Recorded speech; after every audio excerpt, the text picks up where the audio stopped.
Olá pessoal, sejam bem-vindos de volta ao canal e hoje mais uma vez vamos abrir a caixa de Pandora para contar um caso que aconteceu aqui no Brasil quando duas pessoas tiveram a vida ceifada após comer bolos de pote.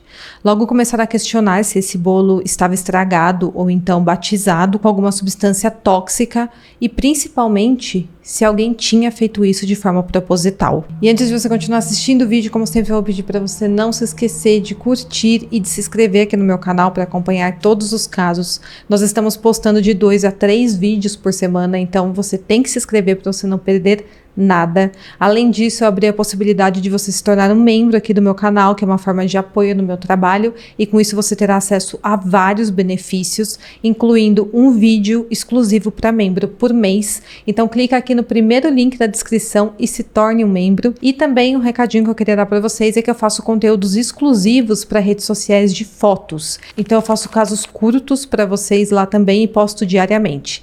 Me segue lá, o arroba estará aqui na tela. Então é isso, fiquem comigo até o final do vídeo e bora pro caso de hoje. O caso começa quando Amanda Partata e Leonardo Pereira Alves Filho se conheceram em um evento que aconteceu em Goiânia, isso em meados de junho de 2023. O Leonardo é um médico e também diretor de um hospital. O pai dele também se chama Leonardo e como ele é uma peça bem importante aqui no nosso caso, eu vou começar a chamar o Léo Filho de Léozinho e o Léo pai de Léozão, que era como eles eram chamados por pessoas próximas. Então o Léozinho nesse evento viu a Amanda, eles tinham amigos em comum e ali eles se conheceram. Ele se interessou por ela e ela por ele. Depois desse evento eles passaram a se encontrar e logo começaram um relacionamento. Esse namoro foi bem breve, durou até meados de agosto de 2023, então eles tiveram 1 mês e meio de relacionamento. Isso quando ele decidiu colocar um fim no namoro.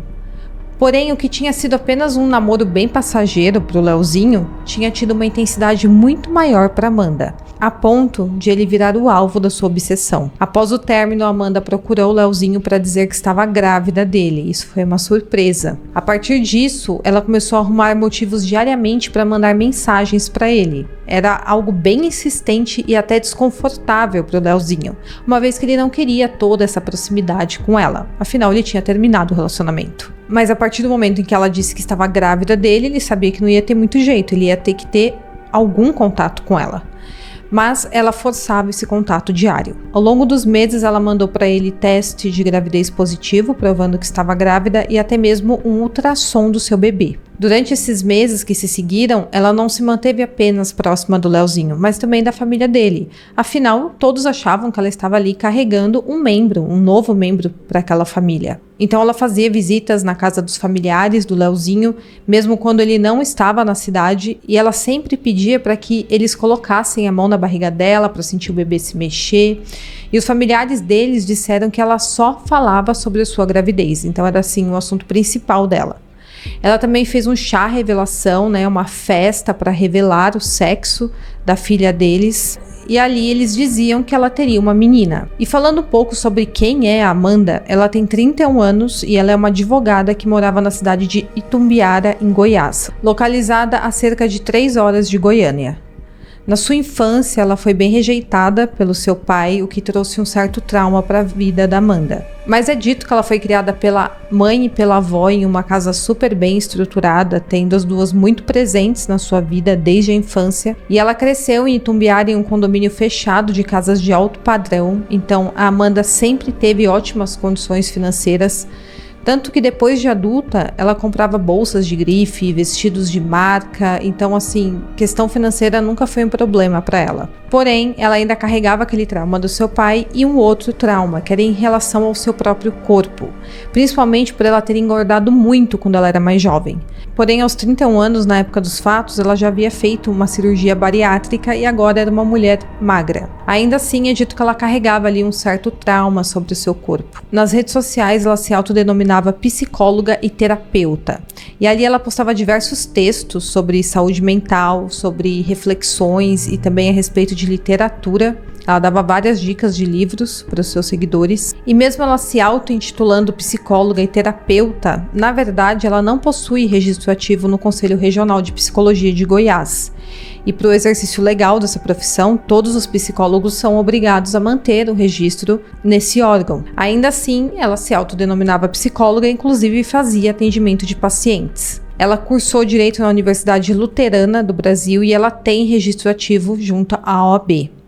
Ela atendia como psicóloga, conforme eu falei, mas ela fazia esse exercício irregular da profissão, uma vez que ela não era formada na área e nem tinha registro nisso. E então, aos seus 31 anos, Amanda tinha conhecido o Leozinho, se apaixonado por ele e dizia estar grávida do ex-namorado. Após o Leozinho terminar o relacionamento com Amanda, ele passou a receber diversas ameaças, então ele passou a receber diversas mensagens com ameaças. Chegavam mensagens temporárias na rede social de fotos dele, com essas ameaças vindo de perfis fakes, então é aquele tipo de mensagem que vem em formato de foto e você clica e depois essa mensagem desaparece, e sempre tinha uma foto com alguma coisa escrita, com alguma ameaça a ele. Inclusive nessas mensagens tinha também ameaças a Amanda e também ao filho que ela esperava dele. Ele também passou a receber diversas ligações de números desconhecidos no seu celular, então era cerca de 15 ligações por dia, e quando ele atendia ninguém falava nada e depois desligava.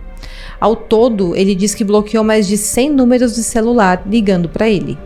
Ele também passou a receber diversas SMS desses números, também com ameaças, e essa situação foi piorando dia após dia, até ele receber uma falsa denúncia de assédio. Quando isso aconteceu, ele resolveu registrar um boletim de ocorrência por perseguição. Porém, ele não fazia ideia de quem poderia estar fazendo aquilo com ele. Até então, ele achava que nunca tinha dado motivos para ninguém. Em outubro de 2023, a polícia descobriu que esses números de telefones eram derivados de uma tecnologia que mascara o número original. E que, na verdade, o número original de telefone de onde estava partindo todas essas ligações estava cadastrado no nome do irmão da Amanda. Mas era ela quem estava usando esse celular. Tanto que ela colocou o e-mail dela e o celular dela para confirmação de acesso nesse programa. Foi descoberto também que pelo menos 6 perfis falsos que ameaçavam o Leozinho estava cadastrado no e-mail da Amanda. Ele foi comunicado sobre essa descoberta em novembro e ele ficou completamente chocado com aquilo. Ele então resolveu marcar uma conversa pessoalmente com a Amanda em janeiro de 2024, que seria quando os dois poderiam estar juntos em Goiânia. O Leozinho, pelo que eu entendi, ele viajava bastante, então naquele período de novembro até dezembro ele não estaria lá, ele iria apenas em janeiro. Mesmo com essas ameaças, o Leozinho não imaginou que a Amanda seria capaz de fazer algo ruim contra ele. Ele achou que ela apenas não tinha superado bem ali o término deles, que estava grávida, passando por problemas, psicológicos, mas que seria algo passageiro. E mesmo após o Leozinho descobrir isso, a Amanda insistia em fazer algumas visitas aos familiares dele. Afinal, segundo a Amanda, ela estava grávida dele, então ela tinha que manter aquele contato. Em dezembro de 2023, ela começou a mandar fotos para o Leozinho, alegando que estava tendo sangramento por causa da gravidez. Inclusive, ela mandou uma foto do vaso sanitário com líquido corporal vermelho. E por causa disso, ela falou que tinha marcado uma consulta médica em Goiânia no dia 14 de dezembro. Lembrando que ela morava em Itubiara, que ficava a cerca de 3 horas de distância de Goiânia. E nessa ocasião, ela aproveitou para combinar com a família do Leozinho para fazer uma visita para eles. Ela falou que levaria algumas coisas na casa deles, afinal ela estaria em Goiânia, eles também moravam lá, e ela levaria algumas coisas para eles tomarem café da manhã juntos. Então, no dia 17 de dezembro, um domingo de manhã, a Amanda foi até a casa da família do ex-namorado, levando o seu café da manhã. Ela levou pão de queijo, biscoitos, suco de uva, bolos de pote de uma famosa doceria de Goiânia, e ela chegou ao local às 9 e ficou até meio-dia. Naquele momento estavam na casa o Leozão, o pai do Leozinho, a Luzia Tereza, que era a avó dele, e também o avô do Leozinho. Apenas o avô dele não comeu o bolo de pote e também os itens ali do café da manhã que a Amanda tinha trazido, porque ele era diabético, então ele não comeu nada. Os outros 3, a Amanda, o Leozão e a Luísa Tereza, tomaram café da manhã normalmente naquele dia. Ela depois foi embora e poucas horas depois, o Leozão e a Luzia começaram a ter diarreia e vômito constantes. A situação se agravando, eles acabaram indo ao hospital. O Leozão até chegou a mandar um áudio para Amanda falando que era para ela ficar atenta porque ela poderia passar mal também, já que ela tinha comido aquele bolo de pote, e ele falou que aquilo era perigoso porque ela estava grávida. Então ele alertou ela, falou: olha, a gente tá passando muito mal, toma cuidado, fica alerta aí que você também comeu as coisas do café da manhã. Já o avô do Leozinho, ele não passou mal, afinal ele não tomou o café da manhã. No hospital, o Leozão e a avó do Leozinho foram internados. E no mesmo dia, que era um domingo, o Leozão infelizmente não resistiu.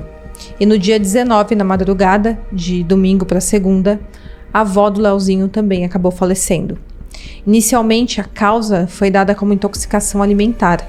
Mas como o Leozão era um servidor da Polícia Civil, o caso chamou bastante atenção dos colegas de trabalho dele. E logo eles começaram a falar que a morte dele tinha acontecido muito rápido e que isso não era compatível com uma intoxicação alimentar, e sim com um envenenamento. Eles então acionaram a Delegacia de Homicídios e o delegado Carlos Alfama solicitou que o ML fizesse um laudo dos 2 corpos e também que a perícia se dirigisse imediatamente à casa onde tinha acontecido aquele café da manhã. Lá eles encontraram os bolos de pote que a Amanda tinha levado para a família e ainda tinha sido deixado ali em cima da mesa, e também tinha mais da metade do suco que eles tinham consumido no café da manhã. A perícia então recolheu todos esses itens para passar por uma análise. Quando a perícia chegou à casa da família e estavam recolhendo as coisas, a Amanda apareceu de surpresa por lá. Ela se apresentou e falou que também tinha tomado café da manhã com a família no dia 17 de dezembro. E por causa disso, a perícia e também os policiais que estavam lá começaram a fazer algumas perguntas para ela. Depois, o delegado pediu que ela fosse conduzida até a delegacia para que ele pudesse ouvi-la formalmente, como uma testemunha do dia dos fatos. Ele também solicitou que a dona da doceria, onde havia sido comprado aqueles bolos de pote, comparecesse à delegacia. O delegado, inicialmente, estava desconfiado que algum funcionário poderia ter colocado algo naquele bolo, ou então poderia ter sido colocado alguma substância no suco que tinha sido levado para o café da manhã. Então ele ainda estava trabalhando com algumas hipóteses do que poderia ter acontecido e inicialmente nada estava descartado. E o delegado Carlos Alfama disse que a Amanda chegou com muita tranquilidade na delegacia. E ela foi muito calma e começou a contar toda a sequência dos fatos do dia 17 de dezembro. Mas o delegado ele quis entender exatamente tudo o que ela tinha feito naquele dia, inclusive que horas ela tinha chegado na casa da família, como que ela tinha ido, se era a pé, se era de carro, se era de Uber, enfim, ele queria saber toda ali a sequência dos fatos. Porque em um caso misterioso desse, qualquer detalhe é muito importante ali para esclarecer os fatos.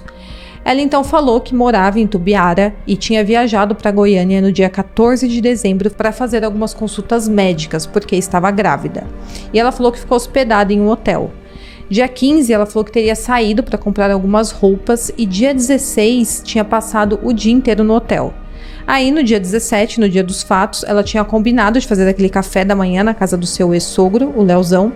E ela falou que naquele dia ela acordou por volta das 8 da manhã e foi até o mercado comprar os doces e também o suco do café da manhã. E depois ela voltou pro hotel e por volta das 9 horas ela foi até a casa do Leozão para tomar o café da manhã. E ela falou que se locomoveu nesse último trajeto de Uber. O delegado Carlos pediu para olhar os registros do Uber para confirmar aquela versão dos fatos, para saber se realmente ela tinha saído do hotel e tinha ido para casa, onde ela tinha falado que estava. E ele fala que ele pediu isso apenas para confirmar ali a versão, mas que ele não estava desconfiado dela. Até então ela não era uma suspeita. Ela então acessou o aplicativo do Uber e mostrou para ele os últimos registros de viagem que tinha ali. Mas aí ele pediu para ela entregar o celular dela na mão dele, porque ele queria ver todas as corridas que ela tinha feito com o Uber. Ele conta que nesse momento ela se desesperou completamente. Ela então pegou o celular, bloqueou e falou que ele não tinha o direito de pegar o celular dela, que ela não ia desbloquear e nem dar o celular na mão dele. Essa reação da Amanda fez com que o delegado Carlos suspeitasse imediatamente dela. Nesse momento ele falou que ela era uma suspeita do crime e que tinha o direito de ficar calada e de contratar um advogado. Ela então foi mantida na delegacia e ela resolveu só se manifestar novamente na presença do advogado dela.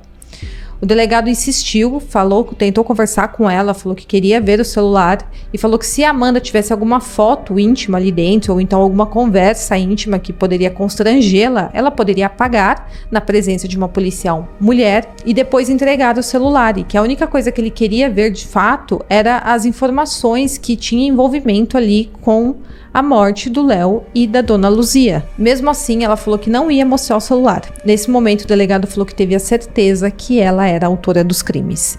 E que o que parecia uma intoxicação inicialmente, na verdade, provavelmente tinha sido um envenenamento. Porém, obviamente, ele ainda precisava de provas contra a Amanda. Isso ele tinha certeza ali na cabeça dele, mas era apenas uma hipótese, afinal de contas não tinha provas. E a investigação começou a se intensificar a partir desse momento. Após ser considerada suspeita, foram levantados os registros criminais da Amanda em outros estados do país. E foi descoberto que ela já era investigada por outros crimes. Ela estava sendo investigada por fraude e estelionato. Isso porque ela tinha vendido 2 ingressos em 2 ocasiões diferentes, também cidades diferentes, e não tinha entregado os ingressos e nem tinha devolvido dinheiro. E não apenas isso, ela também já estava sendo investigada por falsidade ideológica. Essa última denúncia foi registrada por um outro ex-namorado dela que morava no Rio de Janeiro, e ele alegou que Amanda tinha fingido estar grávida dele para obter vantagens. Foi descoberto também que ela tinha já feito isso com ao menos 5 ex-namorados dela, porém apenas um fez essa denúncia. Então era meio que um costume da Amanda, quando os caras terminavam com ela falava que estava grávida deles. E aqui as coisas só pioram. A Amanda também está sendo investigada em Goiás por um crime envolvendo menores de idade. Esse caso foi denunciado em maio de 2023 e ela teria cometido esse crime enquanto trabalhava como psicóloga em uma escola. E ela usou desse cargo para se aproximar dos menores. Lembrando que a Amanda não poderia trabalhar como psicóloga. Esse último caso da Amanda está sendo mantido totalmente em sigilo, exatamente por envolver menores. E como você já deve ter imaginado aí, a Amanda também estava mentindo sobre estar grávida do Leozinho. Ela inventou essa mentira apenas para ter uma desculpa para continuar próxima dele e também da família dele, mesmo após o término. A Amanda, apesar de não ter demonstrado, ela não aceitou nada bem aquele término de relacionamento. E ela mandava mensagens insistentes para ele, sempre buscando ali uma aproximação que não era bem-vinda por parte do Leozinho. E ela ainda ia além, ela também buscava afeto da família dele. Tanto que ela sempre arrumava motivos para viajar até Goiânia para fazer visitas aos parentes dele. Antes dos fatos, dia 8 de dezembro, a Amanda ficou tentando puxar assunto com o Leozinho pelo WhatsApp, naquele dia, como ela sempre fazia, e ela começou a fazer algumas perguntas bem enigmáticas para ele. Ela perguntou para ele qual era o maior medo que ele tinha, e ele respondeu que tinha medo de morrer. Ela então questionou se o maior medo dele não seria perder quem ele amava. E quando ele viu aquela pergunta, ele achou que era apenas mais uma pergunta casual, mais uma tentativa da Amanda de chamar a atenção dele. Mas na verdade, vendo agora, era um sinal de um crime bárbaro que a Amanda já estava planejando cometer. Tanto que durante as investigações tiveram acesso às notas fiscais da Amanda. E eles conseguiram descobrir que ela tinha comprado um veneno no mesmo dia em que fez essas mesmas perguntas ao Leozinho. Ela solicitou essa substância no dia 8 de dezembro e recebeu no hotel que estava hospedada em Goiânia. E a polícia teve acesso a câmeras de segurança desse hotel, onde mostra ela recebendo essa embalagem. Diante disso tudo, a Amanda foi presa dia 20 de dezembro. 3 dias após o crime. Quando ela foi presa, ela estava internada em um hospital de Goiânia, provavelmente fingindo ali que estava passando mal por causa da sua suposta gravidez. E até esse momento, ninguém sabia que a sua gravidez era falsa. O inquérito foi finalizado com mais de 300 páginas e mostra exatamente qual substância ela usou naqueles bolos de pote. Mostra inclusive onde ela comprou, como ela comprou e como essa substância chegou até ela. Segundo a polícia, após a prisão da Amanda, um motorista de aplicativo procurou a polícia e disse que tinha entregado essa encomenda para ela no hotel, um dia antes dos fatos. Em seu depoimento, o motorista informou que a encomenda entregue era uma caixa de uma indústria de produtos químicos e farmacêuticos e que o produto tinha nota fiscal. A partir disso, a polícia conseguiu essa quebra de sigilo fiscal da Amanda para descobrir se a compra da substância tinha sido feita por ela. Entre todas as notas fiscais que tinha no nome dela, 2 eram de compras dessa substância. E a compra dessa substância foi feita pela internet e entregue pelos correios na casa dela em Tubiara. A polícia descobriu ainda que a secretária da residência da Amanda foi quem tinha pego essa encomenda e tinha entregado para um Uber para levar até Goiânia. Segundo a polícia, essa secretária foi ouvida e ela não sabia nada do que a Amanda estava planejando, inclusive ela nem sabia o que tinha dentro dessa encomenda. E após análise ficou confirmado que a substância que ela comprou é a mesma encontrada nos alimentos que a Amanda serviu às suas vítimas. A mesma substância também foi encontrada nos corpos analisados pelo IML. Além disso, a polícia conseguiu acesso aos registros telefônicos da Amanda e lá ficou constatado que tudo foi muito planejado. Em seu histórico de pesquisa, ela procurou qual substância seria melhor para ser utilizada e qual faria efeito mais rápido. Então, ela premeditou e estudou esse crime. Também ficou provado que as fotos daquele suposto sangramento que ela tinha mandado para o Leozinho, ela tinha pegado de uma foto na internet. E a polícia acredita que ela fez toda essa cena para simular um aborto espontâneo para o Leozinho. E também os ultrassons que ela enviava para as pessoas dizendo que era da sua filha eram na verdade de uma paciente dela, que ela atendia como psicóloga. Ela então pegou esse ultrassom dessa paciente e tinha falsificado para fingir que era dela. E ela também tinha falsificado o teste de gravidez positivo. O verdadeiro exame que ela tinha feito do beta-HCG tinha dado negativo. Inclusive, após tudo vir à tona, uma paciente da Amanda falou que depois que começou a fazer terapia com ela, a sua situação de trauma tinha se agravado muito. Então, óbvio que a Amanda, não sendo uma psicóloga, sendo uma farsante, ela não conseguia ajudar seus pacientes, ela piorava a situação deles. O Leozinho se manifestou dizendo que nunca imaginou que ela seria capaz de tamanha brutalidade e que o luto dele tem sido muito difícil. Ele nunca imaginou que aquele encontro naquele evento acarretaria em eventos trágicos na sua vida. Bom, pessoal, então esse é o caso de hoje. Espero muito que vocês tenham gostado. Não se esqueça de curtir, de se inscrever no meu canal e até o próximo caso.